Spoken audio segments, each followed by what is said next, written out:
Hello, everyone, and welcome. Joining us for this session is Jay Mintzmeyer, the founder and president of Value Investors Edge, an independent buy-side research platform. Now, Dr. Mintzmeyer is the go-to expert for all shipping-related trading and investment topics. He's a frequent speaker at investment conferences, quoted regularly in trade journals, and hosts a popular podcast featuring shipping industry executives. Now, to our live viewers, please share any questions you may have throughout this session in the live chat box. It is located on the right-hand side of your video player. Don't be shy. We will be leaving a few minutes at the end here for questions, time permitting. And with that all said, Jay, I will hand the mic on over to you. I'll be here if you need me, but the floor is all yours. All right, excellent. Thank you for the great introduction. Welcome everybody to the Money Show event. I've had a long-term relationship with Money Show, been happy to participate in lots of conferences, virtual and in person. It's been almost a year though, so I'm excited to get back to this. Recently became a dad. We have twins that are coming up on 6 months, so life's been busy, but I'm glad to carve out a few minutes with you all this afternoon or this morning if you're on the West Coast like I am. So please forgive the kind of kitschy title there, 50% upside. I stand by that, but hopefully it drew some folks in that excited to see what we're going to talk about.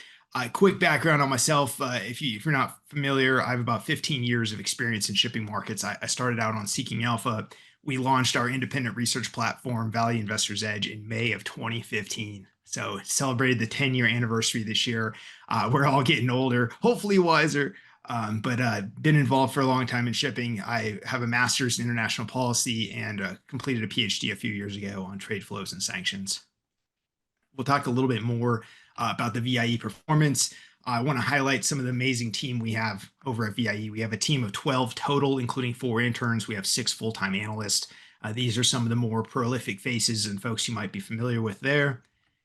Today, we're going to streamline things. We got 30 minutes, and I want to spend almost 10 minutes if we can on Q&A. So we'll try to streamline a lot of this, get this done. But this is today's focus. We're going to talk about shipping, why I think it's interesting. Repeat material for those of you who've seen this presentation before, but hopefully a good refresher. We'll talk about the VIE approach and performance. We'll do a little income stuff. I realize this is an income forum. I'm going to respect that. We're going to spend at least 5 minutes. I'm going to share a bonus income pick for y'all. And then we'll get into the meat and potatoes, talk about the top pick for 2026. Hopefully that gets us to about 20 to 23 minutes, and we'll save the rest for questions. So if you have any questions, please go ahead and throw them into the chat bar. So why invest in shipping? I hear that from a lot of folks that you can't make money here. It's too volatile. The managements can't be trusted, all these sorts of things. Some of those things are true. There's always a kernel of truth, right, when you hear something like that. But there's also massive outperformance in shipping, as you'll see as we go through today's slides. I like shipping personally because it's a niche sector. There's not a lot of broad market focus here, not a lot of experts, not a lot of folks that know what they're doing, and a lot of misnomers, trade opportunities that come up all the time. As I mentioned, the publicly available research, it's often limited, or it might just be outright wrong. A lot of times the gut instinct might be incorrect. For instance, after the Russian invasion of Ukraine, that was a very, very bullish catalyst for tankers and for energy shipping. But maybe the market initially, or maybe a lot of folks initially thought war, oh, I don't want to touch that. We've seen some recent things with tariffs and sanctions where there's been beneficiaries to these actions, but the initial market gut reaction is just to sell everything. These are cyclical markets and are leveraged to rates, so your timing matters. You have to be paying attention to what's going on. You have to understand when a market's primed for success or when things are getting bloated and sort of risky. News and trends, I think I kind of mentioned this already, but there's 3 to 6 months behind the curve. So hopefully what you're taking away from this is a sector where if you do the hard work and pay attention and work hard, you really can outperform. In terms of like a big name like Apple, I can't say I bring any edge to analyzing something like that. And just from like a gee whiz perspective, I'm an academic in some parts of my life. This is the nexus, just the intersection between current events and geopolitics. If you like talking about war and sanctions and tariffs and trade and relations with other countries, shipping is the practical output of all of that, and closer and more so than any other investment sector you can find. And what everybody cares about, making money, right? And we'll talk about how we've done over the last decade plus. One other benefit to shipping is it's diversified within itself. And this is a little counterintuitive, but people think of shipping as a monolith. How is shipping doing, Jay? Is shipping bad this year? Is shipping good this year? Look, there's 8+ segments of shipping. Each one's got their own supply demand drivers. Today, we're going to talk a little bit about the tankers. We're going to talk a little bit about the dry bulk. We don't have time to cover them all, but here's a list for y'all. Some of the learning curves in shipping can be a little bit steep, but it can be rewarding for those who take a little bit of time to learn. And it doesn't take years to learn, right? It takes a few weeks or getting hooked up with the knowledgeable sources, but you got to be careful about screening for classic value ratios. Things like price to earnings or price to book can be misleading, especially in a cyclical sector. You might say, oh, this is a low price to earnings stock. The earnings are surging. Earnings growth is great. Well, yeah, but the rates are about to go off a cliff. Or you might say, hey, this thing trades at a huge discount to book value, right? It's a value stock. But maybe they bought all those ships at the top of the market, so their accounting value is inflated. The real market value might be underwater. I've seen companies with a price to book ratio of 0.2 or 0.3x go bankrupt. So you be very careful with these classic value ratios. On the flip side, we're in a bull market like we are today. There's companies that have a book value of 1.4x. You might say, well, that's a little risky. A real asset company trading above book. Yeah, but the company was smart. They bought all their assets at record low values, and now the assets are worth more. So you can't really just look at these classic value ratios. Dividend yields can be misleading and dangerous. And I got a whole section on that coming up because this is an income form. But we'll expand more upon that one. But don't just trust a dividend yield. You got to do a little bit more deep diving than that. There's a big difference between the current rates and where we are in the cycle and the seasonality. For instance, dry bulk, the rates are almost always terrible around February. It's the Lunar New Year. China is resetting everything. The rates almost always slump. And that's when you'll usually see charts on broad, sites like Zero Hedge saying, oh, global trade's crashing. The BDI, Baltic Dry Index is in the tank, and that's every February. So that's normal. But you got to understand that seasonality and also where we are in the cycle. Are we mid-cycle, fifth inning? Are we recovery? It's going to be rough for a couple of years. Are we tip-toppy and things are risky, right? So you can't just look at the rates and say thumbs up, thumbs down. And I mentioned it already, the seasonality is important. And then corporate governance. You have to know these management teams, understand their incentives and alignments. I apologize if you hear some crying in the background. We got a babysitter with the twins, but anyways, sorry, folks. Corporate governance is very important in this sector. It's important to know who you work with, and that's why being in the sector for more than 10 years, I've met almost every single management team personally. We've done a lot of podcasts with them, like they mentioned in the introduction, and that's important. You got to understand where those incentives are aligned or misaligned. How do we outperform? Well, we do all those things. We've done all the hard work. We have a team of 12, right? So a lot of folks doing hard work, doing the right things, and we stay in our lane. Absolutely. I'm not going to just read this whole list, but you can see that every person has a role and has a job, and they don't venture outside of that role. None of us are going to be talking about Bitcoin or Apple or Tesla or none of that stuff. We are here only for shipping and related energy infrastructure. Because of all that, I believe the proof is in the pudding. You can see our long-term results from 2016 to 2018. Those are tracked trades. In 2019, we launched long-only model portfolios. We wanted something easier to follow for our members, something we can have on like a Google sheet that's just good through posterity, through time. And you can see the performance. 38.7% annualized return over the last decade. That's a 25x return. That compares to the S&P 500 at 14 and Russell at 8 and the shipping industry at 11. I get that question a lot. People say, hey, Jay, I love what you do. You do great stuff. Shipping's great. Is there a shipping ETF? Yeah, there is. The symbol is BOAT, B-O-A-T. So feel free to look it up. Take a look at their 5-year returns at BOAT, and then take a look at Value Investor's Edge 5-year returns. Shipping industry by itself, you're not going to be able to take advantage of the cycles moving, cycles changing, getting ahead of things and that sort of stuff. And that's where we outperform over time. So yes, shipping, we love it. It's been great for us, but it's not just a passive. We buy a lot of shipping stocks and we sit on them. There's definitely some activism involved. So with that, theme of the day, income opportunities in shipping. We'll spend a couple minutes here just so I can say we did. But the pitfalls of shipping income, I want to just warn people about the traps.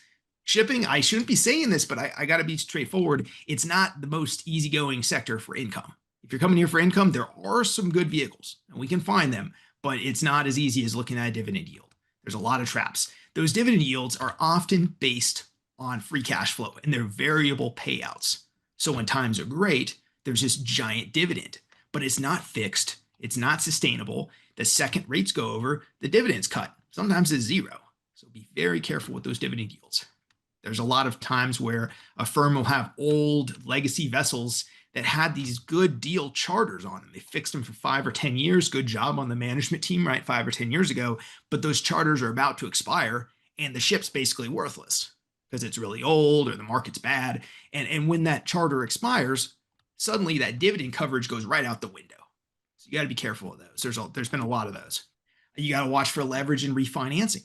A lot of these firms will run leverage up real high, pay out a big dividend, and try to lure in retail investors. Well, that works for a couple of years, and then you got to refinance. And that's not just shipping. I mean, that happened with MLPs and pipelines. A similar story, right? I mentioned this at the start. Is that dividend variable? Is it fixed? Is it backed by anything? Is there a 5 or 10 year contract, or is it just spot rates? If it's spot rates, be very careful. Is this management team, do they have a track record? Are they trustworthy? We've seen cases where there'll be big dividends for a couple quarters, and then boom, there's a share price offering or secondary or something like that. So again, I'm the shipping guy, but I'm warning people to be very careful about income in shipping. That said, we're the experts in the sector, right? We've had a shipping income model since 2019. And over the last 7 years, we have only had one surprise dividend cut in 7 years. I am very proud of that fact because there's a minefield out there, folks. And this is how we've done it with income over the last 7 years. It's not as eye-popping as the other chart because these are more conservative, more easygoing positions. But you can see the average yield each year. We generally have between 8 and 11% yield over the year. This year's a little bit lower. We've been more conservative in 2025. But you can see the annualized return, and you can compare that to the S&P, way above the Russell, or the AMLP, which is our high yield comp. So this is really kind of the comparable. Our yield has been about 1.5 times that of the AMLP, and we have more than doubled the total performance. So that's historics, but I want to share an income idea today. I like SFL Corp, stock symbol SFL. It's got a 9.7% yield. It has been beaten down for good reason. They had an oil rig that failed to find additional employment. The offshore oil rig market's been very difficult, but they responded to that. They're trying to fix it out. It's probably going to take another year or so. They've already cut the dividend in August. I think there's a low chance of another near-term cut. I've known this management team over there for almost a decade now, and these are very smart, capable folks. They're straight shooters. If they have to cut it eventually, right, they will. They'll do the right thing. But I think for at least the next few quarters, that dividend's stable. The company's net asset value range is between 10 and 12, depending on what sort of multiple and residual values you put on things. So 10 more conservative, 12 a little bit more optimistic, but that's without the Hercules rig. That's if that thing goes to zero, never makes another penny. It's worth 10 to 12, and SFL's trading in the 8s. So you got upside to 10 to 12 just on that 9.7% yield for income and sort of a value play. So we eat our own cooking. This one is in our income model. In fact, it's a little bit more heavily weighted in the income model. It's got a 9.7% yield. It trades below its net asset value. It's got a great management team, great track record. And here's sort of the bullish kicker. I'm not promising anything, right? This is more speculative. But if that rig is fixed by the end of next year or into 2027, we believe there's upside the 12 to 15 range. If you pull up SFL and do like a 5-year chart, you'll see it traded there before. Everything about the company is the same except for the difficulties with the Hercules rig. So that's kind of the case, and hopefully that's a good income pick for folks. It's got some good income, it's got some good upside, and it passes those concerns that we shared in the previous slides. Now let's get into it. Why shipping into 2026 and our top public pick? So there's 4 reasons that I like shipping into 2026. There will be a more expanded public article coming out on Seeking Alpha, hopefully later today, but if not later today, again, for folks watching the recording, this is November 19th, about 1 o'clock in the afternoon Eastern time. Hopefully it'll be out later today. If not today, probably tomorrow. It'll expand upon this in more detail, but the high points here, I believe the tariff headwinds that we've been dealing with for the entire past year, ever since the election of President Trump and Liberation Day and thus forth, they're shifting, in my opinion, from consistent headwinds into what I believe will be rapid tailwinds. Now, I'm not making a prediction on what the Supreme Court will do. I think they've given their own hints on what's most likely. But even without the Supreme Court, we have seen some excellent deals for shipping. And it's counterintuitive because everyone thinks shipping is going to get hurt the worst by this sort of brooding trade war between US and China. I actually think shipping, particularly energy shipping, could be a key beneficiary. President Trump has signed enormous energy partnership deals with Japan, with Korea, and with the European Union, all of which are based on investing in US energy and US export capacity to ship that energy back to Asia and Europe, respectively. That is very good for the future demand for tankers, for LNG carriers, for LPGs, maybe for ammonia or CO2 if we get into that. I don't think we will in the current administration, but these are long-tailed, very bullish tailwinds that the market has not been appreciating. Whether or not the tariffs get rescinded, we've also seen a big one-year truce pause framework with US and China. So I think we're really starting to turn the corner here. And I think the broad market is lagging. It's still not appreciating that shipping could be actually a winner here. It's counterintuitive. It could actually be a winner. Tanker spot rates are surging. They're phenomenal right now. In fact, I'll show in a couple more slides exactly where those spot rates are. This market appears to have legs. And if you've been on a previous money show, you've probably heard me talk about the tanker market. You've probably seen my supply slides. I've been talking about this for about 2 to 3 years. It looks like, that's like the prophet that was finally got it right. But it seems like we're finally here and the legs are finally running. So we're excited about that. Dry bulk is another segment of the market. We're talking energy here. We're talking tankers. We're talking dry bulk. I believe it's poised for a multi-year bull run. I'll explain one of the key catalysts forthcoming. And finally, this might be the most contentious, and I like to stay in my lane, and this is getting a little bit outside, but I think there's potential for a big market rotation away from tech, the Mag 7, the AI stuff, back into value, similar to what we had in 2022, where we might see a broad market pause or slowdown or even a big pull back, but we might actually see bullish outcomes for real classic value assets, cash flow generators, things like shipping. And if that happens, that's fuel on the fire to the top 3 catalysts here. The first one, big shift in tariffs. 2 and 3 are big term rates and free cash flow. And that fourth one is just an overall macro factor. And that's the most contentious. I understand that, but I think those are interesting. With that, you've waited this long. Our top public pick for 2026, it's got a lot of tanker exposure. It has massive dry bulk upside in 26 and 2027. That is CMBT Tech. CMBT is the symbol. We believe there's 50% upside potential by mid-2026. The bullish case, I believe, is for a share price north of 20, which would be over 100% upside in the next year. So let's get into it. Why do we like CMBT, which, by the way, trades around $10 a share as we're talking? So first of all, let's talk about tankers. If you've been on one of my webinars in the last couple of years, you've seen a similar chart to this. We love the excellent tanker supply set up through 2027. If you look here, 23, 24, 25 were phenomenal years. We've been banging the table saying things are set up, folks. It is a coiled spring. And here we are. Rates are surging, and we have very few deliveries in 25. And you look at 26, and there's a few more deliveries. But when you look out historically, it's kind of an average year. And you got this trough to make up for. So we're not particularly concerned in any sort of way until maybe 27, but I'll show you why even that doesn't really concern us. So the current tanker order book, that's all the stuff in the red, that's all the new ships, are about 13% rounding up. Just remember 13% in your head. And I'll explain why we don't really worry about 26, 27, and 28 supply. Let's look at the old, decrepit ships on the water only, in my opinion, supported by the dark fleet factors. The Russian sanctions, the Iran sanctions, Venezuela, North Korea, all these bad actors are using these old tankers to avoid sanctions. These ships will not pass muster in a full-fledged commercial market. Look at this, 22.5% age 20 years of older. Most commercial tier 1 customers, think Chevron, Exxon, Shell, will not touch anything above 15. Now you can go over to Asia and trade among teapot refineries and things, and they'll probably take your tanker up to 20, maybe 21 years old. But you get past that, and you could only deal in dark fleets. These are decrepit, scary ships that question, in my opinion, shouldn't even be on the water.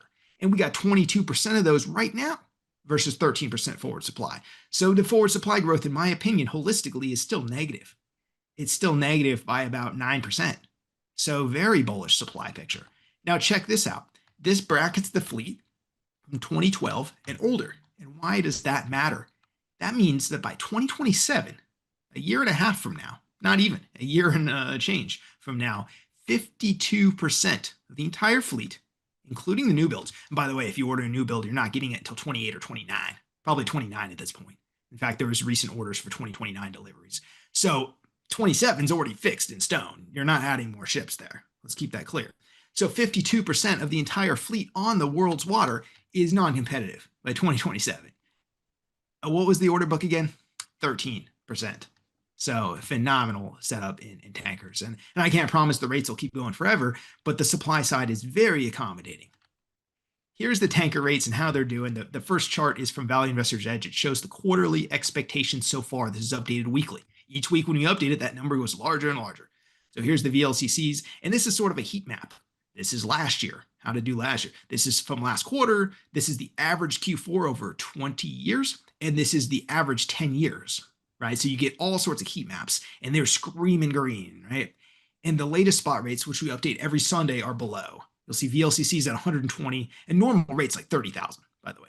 Suezmax is 88, normal rate 25 to 30. Aframax's normal rate's 20, they're at 65. And then this is just so you can see the percentages. I mean, it's off the charts. 400% year over year, 130% up, 110% up. I mean, it's incredible. Well, CMBT, the company we like, has a $3 billion tanker fleet, and they are poised to benefit. They have a tanker fleet almost as big as any other public player.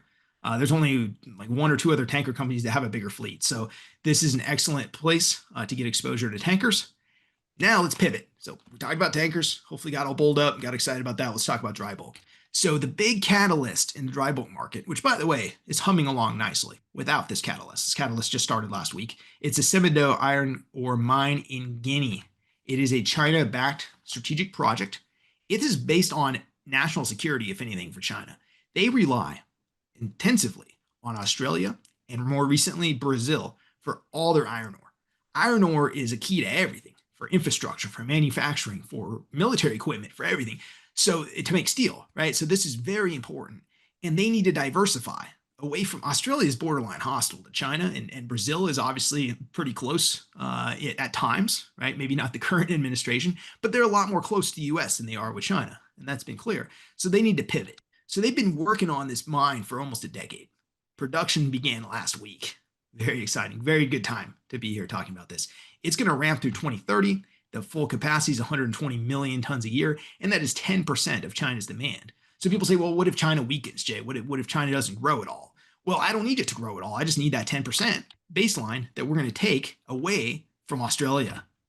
And it will replace Australia. China's paid for this thing. China's underwritten this thing. China and Australia are not exactly best buds.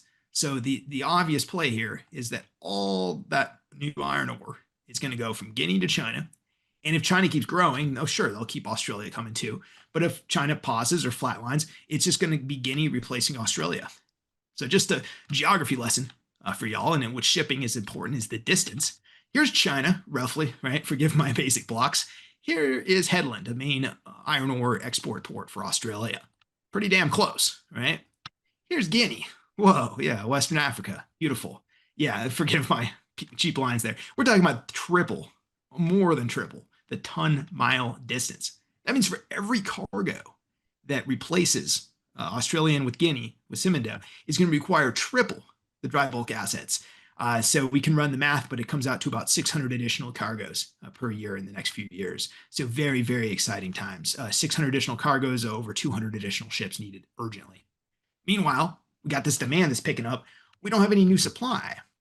If you look at 25, we have 1.5% capacity growth. If you look at 26, we have 2.2% capacity growth. This is not including scrapping. It's just new ships only.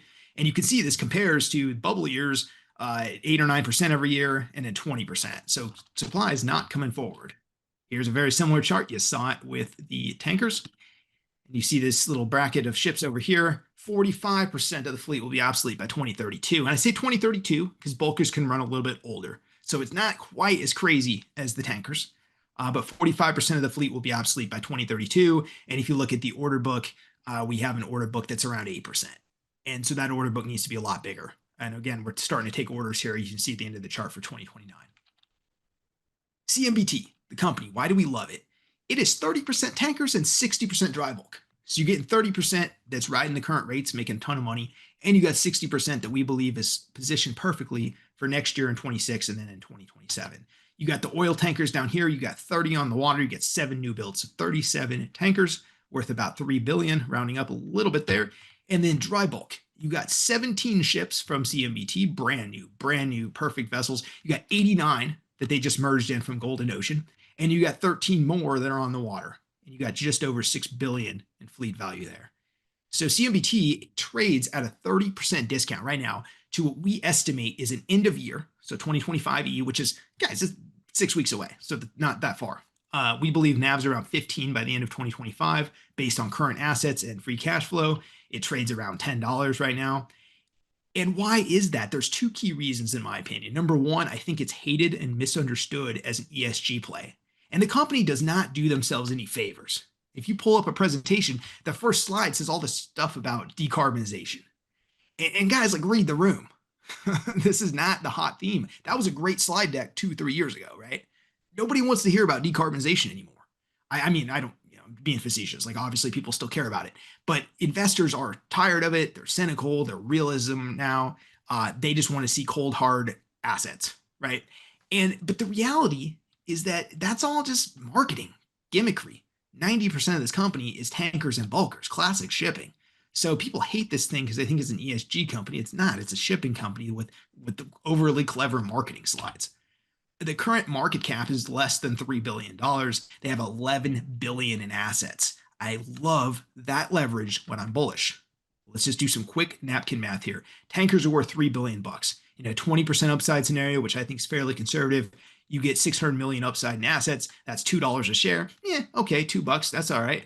Bulkers, there were 6 billion. Here's where things get exciting. 30% upside scenario in the next year and a half. I think that's actually fairly conservative as well, if you're bullish, right? It's obviously bullish leaning. That's $6 a share. So now we're up $8 a share. And then CMBT trading near its peers at 100% NAV, which it did in the past when it was known as Euro NAV. That name might ring a few bells. Euro NAV was before the rebranding of CMBT. So you got $5 just to trade to peers, and you got $6 to $8 if the markets are decent and promising in 2026. So that underwrites our 6-month target. We believe it's worth 15 plus in the next 6 months. That's 50% upside roughly from today. And 1-year bull target is well north of 20. That's bullish, right? That requires dry bulk to do well. I need to put some caveats and asterisks on that one. That requires things to go correct. So if dry bulk rates are terrible next year, we're not going to be talking about 15 to 20. But if dry bulk rates do well in 2026 into 2027, then I believe we could see 20 plus in a year from now. Hold me to it. I'm very publicly available on Twitter and all these places. So hold me to it, guys. All right. I said we'd leave some time for questions. Looks like we got 3 to 5 minutes, but let's have it. Fantastic. Thank you, Jay. No, I did get a lot of questions earlier in the session about this CMBT. So if I'm ask you something that you've already covered, we'll just move along. But the first question I had from Samu a while back here was joint question. Why is Star Bulk not so interesting anymore? And what are the main risks for CMBT if it's got, since I understand it has more leverage in bulk than Star Bulk? Yeah, no, excellent question. There's about 3 reasons why I like it a little bit better than Star Bulk. And I mean nothing negative about Star Bulk. I've known that management team basically my whole career. Great respect for what they do. It was one of our model picks a year ago. So we stand by them for sure. Number one, I like a little bit more leverage when I'm bullish. If I'm bullish on a market and I expect the assets to go up, I want the assistance of leverage, kind of like when you buy a house, when you buy a commercial property. You don't just go out there and buy it with cash, right? You use a loan and you get better returns. So I think the leverage is a positive in this scenario. I don't think it's overdone. It's about 60% against brand new modern assets. That needs to come down to 40 to 50% over the next couple of years. But I think the leverage is actually a positive, number one. Number two, they traded a bigger discount than Star Bulk does. So just on discount alone, it's about 20 to 30% cheaper. So that's a positive in addition to the upside leverage. So the upside leverage, bigger discount. And reason number 3 is they have 30% of the companies in tankers, which is raking in free cash flow right now. Star Bulk is doing okay, but you just saw the earnings come out yesterday. We haven't turned the corner on dry bulk. Dry bulk's okay, but we're not super bullish yet. And so we need something to bridge us there. And that's what the 30% of tankers is doing. So those are the 3 reasons why I think CMBT is a much better pick at this point than Star Bulk.